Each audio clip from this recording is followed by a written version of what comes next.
नमस्कार साथियों, MDS GS मसाला में आप सभी का स्वागत करते हैं। आइए ज्ञान बिंदु जीएस एकेडमी पार्ट 3।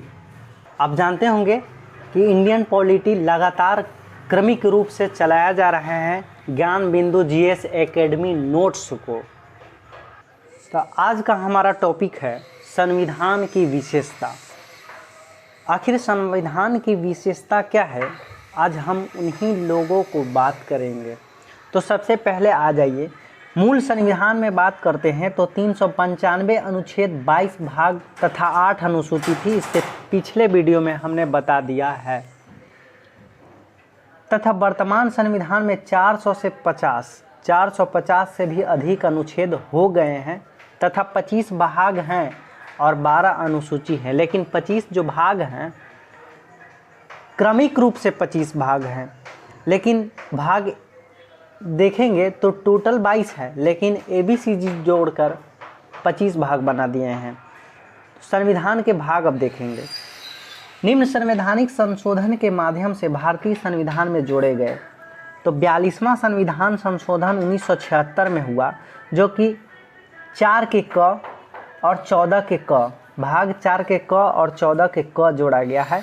तो वही 74वां संविधान संशोधन 1992 में 9 के क जोड़ा गया था और 97वां संविधान संशोधन 2011 में 9 का ख जोड़ा गया था। तो आपको क्लियर है, 1 2 3 4 जोड़ा गया। ठीक है, इस प्रकार से हमारा मूल संविधान में हम लोग अभी बात किए कि मूल संविधान में बात करते हैं तो 22 भाग थी, लेकिन 4 जोड़ दी गई तो 26 हो गया इस प्रकार से। लेकिन जबकि 7वां संविधान संशोधन 1956 के तहत भाग 7 को निरस्त कर दिया गया। इस प्रकार से भारतीय संविधान में वर्तमान में 25 भाग हैं। कुछ महत्वपूर्ण बातें हैं जो संविधान के महत्वपूर्ण भाग हैं, उन्हीं को देखेंगे। भाग 1 से 4 तक जो संघ एवं राज्य क्षेत्रों को बताता है। भाग 2 5 से 11 तक नागरिकता को देखेंगे। भाग 3 में 12 से 35 तक मौलिक अधिकार को देखेंगे। भाग 4 36 से 51 है, जो कि राज्य के नीति निर्देशक तत्वों को देखेंगे। और भाग 5 52 से 151, जो कि संघ शासन को देखेंगे। भाग 5 में संघ का शासन है, संघ का शासन, स्टेट, संघ का शासन, राष्ट्रपति, प्रधानमंत्री, उपराष्ट्रपति, लोकसभा, राज्यसभा, उच्च न्यायालय, कैग, ये सब हम लोग देखेंगे भाग 5 के अंतर्गत। और वही भाग 6 की बात करते हैं तो इस प्रकार से भाग 5 संघ हो गया। तो भाग 6 में अगर बात करते हैं तो भाग 6 में राज हो जाएगा। तो 152 से 237 के बीच में राज का देखेंगे। ठीक इसी का उल्टा होता है। राज्य का शासन में राज्यपाल, मुख्यमंत्री, विधानसभा, विधान परिषद और उच्च न्यायालय होता है। तो वही बात करते हैं हम लोग भाग 8 में संघ शासित क्षेत्र प्रदेश को देखेंगे। और भाग 9 में पंचायत देखेंगे। भाग 9 में पंचायत देखेंगे। और भाग 9 के क में नगर पालिका को देखेंगे। भाग 9 के क में नगर पालिका को देखेंगे। और भाग 10 की बात करते हैं तो भाग 10 इतना इम्पोर्टेंट है नहीं। तो भाग 11 को देखेंगे, संघ और राज्य के बीच विधायिका एवं प्रशासनिक संबंधी। जिस प्रकार से अगर हम बात करते हैं भाग 5 में हम लोग क्या देखे थे बाबू। तो भाग 5 में हम लोग संघ देखे थे और 6 में राज्य देखे थे। तो इन दोनों के मिला दीजिएगा, 6 5 11। तो 11 हो गया संघ और 6 हो गया राज्य।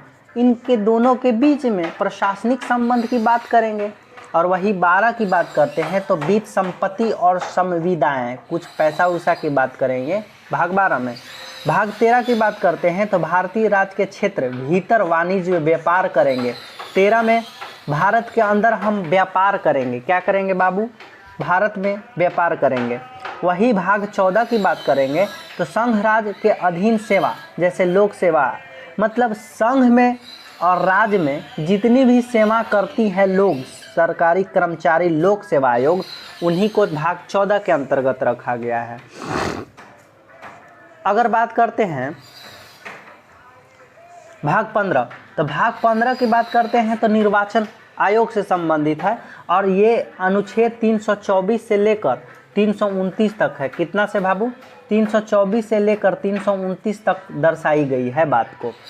और वही भाग 17, 16 उतना इम्पोर्टेंट नहीं है, तो भाग 17 राजभाषा को बताता है और ये अनुच्छेद 343 से लेकर 351 के बीच के विवरण देखने को मिलता है। और भाग 18 आपात उपबंध, आपात उपबंध की बात करते हैं तो वो 352 से 360 तक हम लोग देखने को मिलता है। तो वही भाग 20 की बात करेंगे तो भाग 20 में संविधान संशोधन है और इसका एकमात्र आर्टिकल 368 ईस्वी को किया जाता है। अब संविधान की अनुसूचियाँ हम लोग बारी बारी से देखेंगे। तो संविधान की अनुसूची की बात करते हैं तो 8 अनुसूची हुआ करती थी, जो कि बाद वर्षों में संविधान के संशोधन के माध्यम से अनुसूची को 12 कर दिया बाबू। जो भी मूल संविधान कहने का मतलब है, जिस तरह से हमारा संविधान 26 जनवरी 1950 को लागू हुआ, उसी को हम लोग मूल संविधान कहा जाता था। लेकिन मूल संविधान में 8 अनुसूची थी, लेकिन बाद के वर्षों में जाकर 4 अनुसूची जोड़ दी गई, इसलिए हमारे वर्तमान में 12 अनुसूची हो गई थी। इसलिए संविधान संशोधन के माध्यम से सभी सम्मिलित अनुसूची निम्न है। अब कौन कौन निम्न है हम लोग देखेंगे। सबसे पहले बात करेंगे नवीं अनुसूची। नवीं अनुसूची कब जोड़ी गई? 8 तो हमारे भारत संविधान के शासन में है ही था, लेकिन अनुसूची संविधान संशोधन, नवीं अनुसूची प्रथम संविधान संशोधन जो कि 1951 ईस्वी में हुआ। और नवीं अनुसूची में राज्यों के भूमि सुधार के रखा गया। 10वीं अनुसूची 52वां संविधान संशोधन 1985 ईस्वी में लाया गया और इसे दल बदल कानून कहा गया। तो वही 11वीं अनुसूची को 73वां संविधान संशोधन 1992 में, जो कि 11वीं पंचायती राज से संबंधित है और इस पंचायती राज में विषय 29 है। तो वही 12वीं अनुसूची 74वां संविधान संशोधन 1992 में नगर निगम, जो कि विषय 18 हुआ करता था। ध्यान दीजिएगा, नवीं अनुसूची प्रथम संविधान संशोधन और नवीं अनुसूची में भूमि सुधार। 10वीं अनुसूची 92वें संविधान संशोधन 1985 ईस्वी में दल बदल नियम। 11वीं अनुसूची जो कि 73वां संविधान संशोधन 1992 में पंचायती राज से संबंधित है। और 12वीं की बात करते हैं तो ये नगर पालिका से संबंधित है और नगर पालिका से संबंधित 74वां संविधान संशोधन 1992 के अंतर्गत नगर पालिका को, जिसमें विषय 18 थी।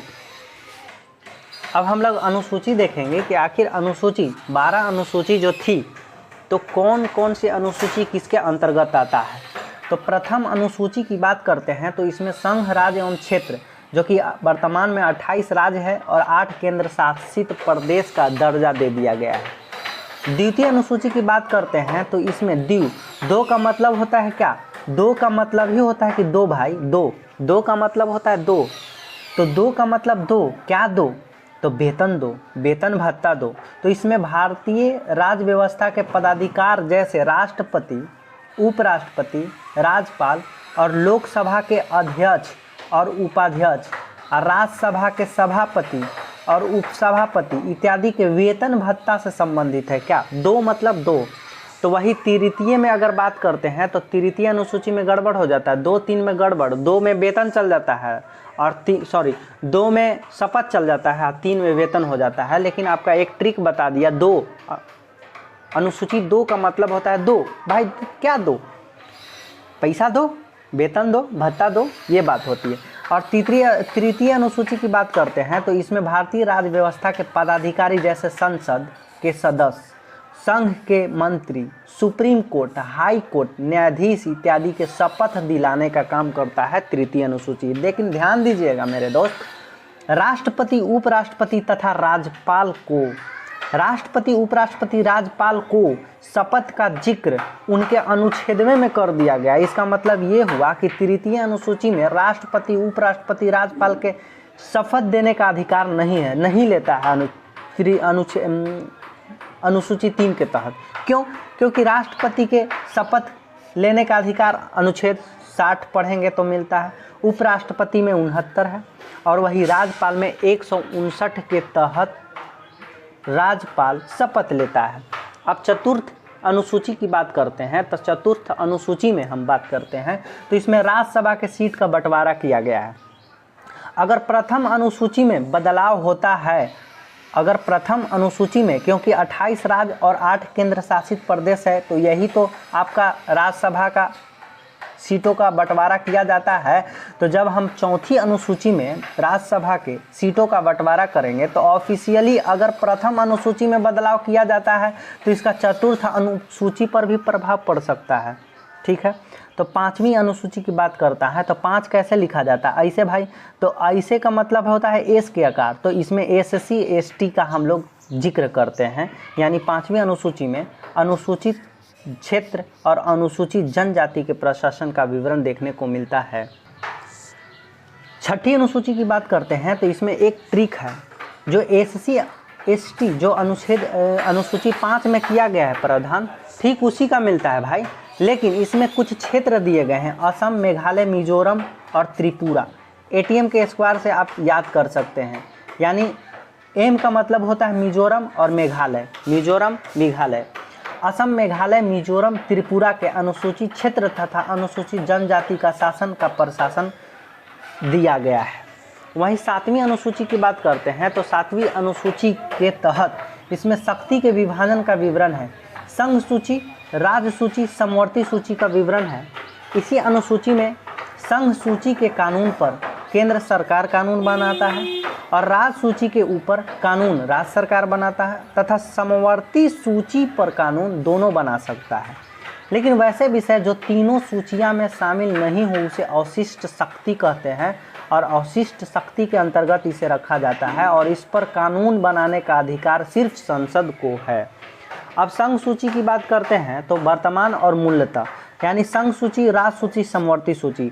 मूल संविधान में 97 विषय थी लेकिन वर्तमान में 100 हो गई है। राज्य सूची में मूल संविधान में हमारा 66 थी, वर्तमान में 61 हो गई है। और वही समवर्ती सूची में मूल संविधान में 47 हुआ करती थी और वर्तमान में 52 हो गई है, वर्तमान में 52 हो गई है। अब हम लोग देखेंगे 8वीं अनुसूची। 8वीं अनुसूची का मतलब होता है 8 अगर हम लोग लैंग्वेज, अगर हम लोग इंग्लिश में कर देते हैं तो लैंग्वेज, अगर लैंग्वेज मतलब भाषा से संबंधित है, इसमें भी देखिएगा ना सर, आपका 8 वर्ड आ जाएंगे। इसका मतलब 8 अनुसूची है। 8 अनुसूची में लैंग्वेज यानी भाषा से संबंधित है और मूलतः भाषा मूल संविधान में 14 हुआ करती थी, लेकिन इस राजभाषा को दर्जा दे दिया गया। बाद के दिनों में संवैधानिक संशोधन हुआ, कुछ संविधान में संशोधन हुआ और संविधान में संशोधन होने के बाद अन्य भाषा को भी शामिल कर दिया गया, जिस कारण राजभाषा की संख्या बढ़कर अभी 22 हो गई है। और कौन कौन भाषा जुड़ी हुई है और कौन कौन संविधान संशोधन हुआ है, तो सबसे पहले 21वां संविधान संशोधन 1967 ईस्वी को एक संशोधन हुआ जिसमें सिंधी को जोड़ा गया और मूल रूप से सिंधी पंजाब और गुजरात में बोली जाती है। इस तरह से 71वां संविधान संशोधन हुआ। और अगर बात करते हैं 21वां संविधान संशोधन 1967 के तहत हम क्या बताया, अभी सिंधी को राजभाषा दिया गया, सिंधी को राजभाषा दिया, क्या दिया गया, सिंधी को राजभाषा दिया गया, सिंधी को राजभाषा दिया गया। और 71वां संविधान संशोधन 1992 के तहत नेपाली, मणिपुरी, कोंकणी में नेपाली, मणिपुरी, कोंकणी, इसको ट्रिक याद करने के, क्या ट्रिक याद कर लीजिए, नमक, न से नेपाली जो कि सिक्किम में बोली जाती है, मणिपुर और कोंकणी तो आपको गोवा में बोली जाती है, आपको याद करना पड़ेगा। अब इन दोनों को मिलाकर एक 21वां संविधान 1967 और 71वां संविधान संशोधन 1992 के तहत अगर इन दोनों को मिला दीजिएगा तो 21 और 71 92 संविधान संशोधन 2003 के अंतर्गत हुआ। और 2003 के अंतर्गत हम बात करते हैं तो बोडमास को जोड़ा गया, बोडमास यानी कि बोडो डोंगरी मैथिली संस्थाली, बोडो डोंगरी मैथिली संस्थाली जो कि बोडो डोंगरी बोला जाता है जम्मू कश्मीर में, मैथिली तो बिहार में बोला ही जाता है और संस्थाली आपको झारखंड में बोला जाता है, संस्थाली। ठीक है दोस्त, याद हो गया होगा। अब संविधान के स्रोत की बात करते हैं तो संविधान में स्रोत, सबसे पहले भारतीय संविधान विश्व का सबसे लंबा एवं लिखित संविधान है। अमेरिका में सिर्फ 7 गो अनुच्छेद है और ऑस्ट्रेलिया में 128 अनुच्छेद हैं। जानते हैं अमेरिका में 7 अनुच्छेद हैं और 7 अनुच्छेद पे ही विवरण कर दिया गया है। वही ऑस्ट्रेलिया में 128 अनुच्छेद है। वही चीन में 10 ज़्यादा है ऑस्ट्रेलिया से। चीन में 138 अनुच्छेद है और कनाडा में 147 अनुच्छेद है। इन देशों के संविधान लिखित है, इन सभी का संविधान लिखित है, लेकिन ब्रिटेन का एक संविधान है जो अलिखित है। भारतीय संविधान के 2 स्रोत हैं, एक आंतरिक एवं बाह्य आंतरिक। आंतरिक और बाह्य आंतरिक। आंतरिक क्या है भाई, हम अभी बताने का काम करेंगे। आंतरिक स्रोत वो है, इसके अंतर्गत भारतीय संविधान पर सर्वाधिक प्रभाव भारत शासन अधिनियम 1935 ईस्वी में पड़ा है। जो भी भारतीय शासन अधिनियम 1935 ईस्वी से प्रभाव पड़ा है उसको हम लोग आंतरिक यानी अंदर का मामला है, यह हमारे संविधान के अंदर का मामला है, इसलिए भारतीय संविधान संशोधन 1935 का प्रभाव पड़ा है, उसे आंतरिक स्रोत माना जाता है। और 1935 के अधिनियम से निम्न बातें पर भारत के संविधान में ली गई है, जैसे संघीय व्यवस्था, संघीय न्यायपालिका, लोक सेवा आयोग और भारत के नियंत्रक महालेखा परीक्षक और आपात उपबंध, संघ सूची, राज्य सूची तथा समवर्ती सूची इत्यादि, ये सब हमारा संविधान के भारत शासन अधिनियम 1935 के अधिनियम से आंतरिक स्रोत से लिया गया है। तो बाह्य स्रोत की बात करेंगे सर, तो बाह्य स्रोत क्या है भाई, इसके अंतर्गत विभिन्न देशों से लिए गए उपबंध को शामिल किया गया है। ठीक है, कहा जाता है कि हमारे संविधान कॉपी किया है 60 देश से। ठीक है, ब्रिटेन की बात करते हैं तो ब्रिटेन में संसदीय शासन प्रणाली लिया गया है, ब्रिटेन से संसदीय विशेषाधिकार लिया गया है, वही विधि का शासन और एकल नागरिकता, संसद की सर्वोच्चता, ये सारा का सारा हमारे संविधान में ब्रिटेन से मिलाने का काम किया है। वही अमेरिका की बात करेंगे तो अमेरिका में मौलिक अधिकार, न्यायिक पुनर्विलोकन, संविधान की सर्वोच्चता और निर्वाचन, राष्ट्रपति एवं उस पर महाभियोग, उपराष्ट्रपति का पद लाया गया, न्यायालय की सर्वोच्चता और वित्तीय आपातकाल, ये सारा का सारा हमारा संविधान में अमेरिका के संविधान से कॉपी किया है। तो वही कनाडा की बात करते हैं तो कनाडा की बात करते हैं भाई, तो कनाडा में हम बात करते हैं तो कनाडा में संघात्मक शासन प्रणाली तथा अवशिष्ट शक्ति संसद के पास है। और कनाडा से ये भी ले गया है कि केंद्र द्वारा राज्यपाल की नियुक्ति, केंद्र राज्यपाल की नियुक्ति, केंद्र द्वारा जो राष्ट्रपति राज्यपाल की नियुक्ति करते हैं वो कनाडा के संविधान से लिया गया है। आयरलैंड की बात करते हैं सर, तो आयरलैंड को हम एक अच्छे तरीके से देखेंगे तो राज्य के नीति निर्देशक तत्व DPSP आयरलैंड के संविधान से लिया गया है। और राष्ट्रपति द्वारा राज्यसभा में साहित्य, कला एवं विज्ञान क्षेत्र के जो 12 सदस्यों को मनोनयन करता है वह आयरलैंड के संविधान से ही लिया गया है। लेकिन आयरलैंड के संविधान से नीति निर्देशक तत्वों को स्पेन से लिया गया है, ये उल्टा का उल्टा लिया गया। ठीक है सर, यानी कि हम लिए हैं आयरलैंड से, आयर लिया है स्पेन से, समझ में आ गया होगा।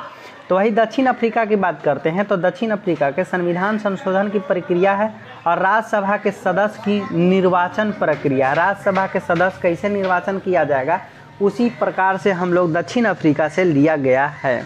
तो वही फ्रांस की बात करेंगे तो फ्रांस की संविधान से गणतंत्रात्मक शासन प्रणाली और संविधान में प्रस्तावना में स्वतंत्रता, समानता एवं बंधुत्व का आदर्श लिया गया है। स्वतंत्रता, समानता एवं बंधुत्व हमारे संविधान में जोड़ा गया है। अब जर्मनी से क्या लिया गया सर, तो जर्मनी के संविधान से आपात के दौरान मूल अधिकार यानी वाइमर संविधान को निलंबित, जो मूल अधिकार हमारा निलंब हो जाता है तो वही मूल अधिकार जर्मनी के सिद्धांत से लिया गया है।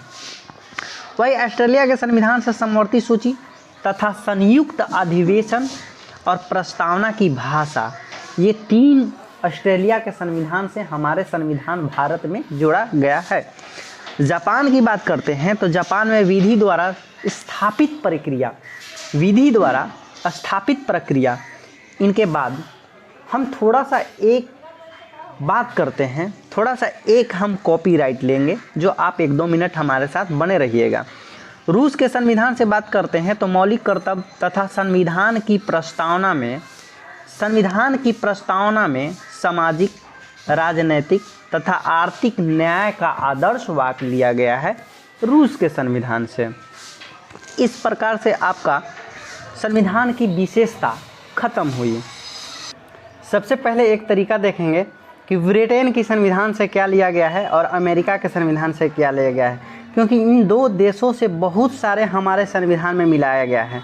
ब्रिटेन की संविधान से संसदीय प्रणाली, राष्ट्रपति का पद, एकल नागरिकता, संसद की सर्वोच्चता और उसके बाद हम बात करते हैं तो कानून निर्माण की प्रक्रिया और एक समान कानून एवं न्याय व्यवस्था का लागू किया गया है ब्रिटेन की संविधान से। इन सब के अलावा और ज़्यादा पढ़ने की ज़रूरत नहीं है। और कानून निर्माण करने की प्रक्रिया को, यानी कानून निर्माण की प्रक्रिया को ही हम लोग विधि का शासन कहते हैं। यूएसए के संविधान से बात करते हैं तो मूल संविधान में मूल अधिकार, संविधान की प्रस्तावना, उपराष्ट्रपति का पद, राष्ट्रपति पर महाभियोग की प्रक्रिया, संविधान की सर्वोच्चता और न्यायालय की सर्वोच्चता, न्यायिक पुनर्विलोकन, राष्ट्रपति का निर्वाचन प्रक्रिया और हित याचिका, वित्तीय आपातकाल, ये तीनों के इतना सारा हमारे अमेरिका संविधान के शासन से लिया गया है। और हम बात करते हैं हमारे संविधान में 1935 के भारत परिषद अधिनियम के द्वारा न्यायपालिका, राज्यपाल का कार्यकाल, लोक सेवा आयोग, आपातकालिक उपबंध एवं प्रशासनिक वितरण नियंत्रक एवं महालेखा परीक्षक यानी कैग, इन सब का जानकारी भारत शासन अधिनियम 1935 से जानकारी मिलता है। उम्मीद करता हूं कि आपको ये बढ़िया लगा होगा। आपको अगर सही में बढ़िया लगा है तो आप इसे लाइक करके शेयर कर दीजिए। शुक्रिया, थैंक यू।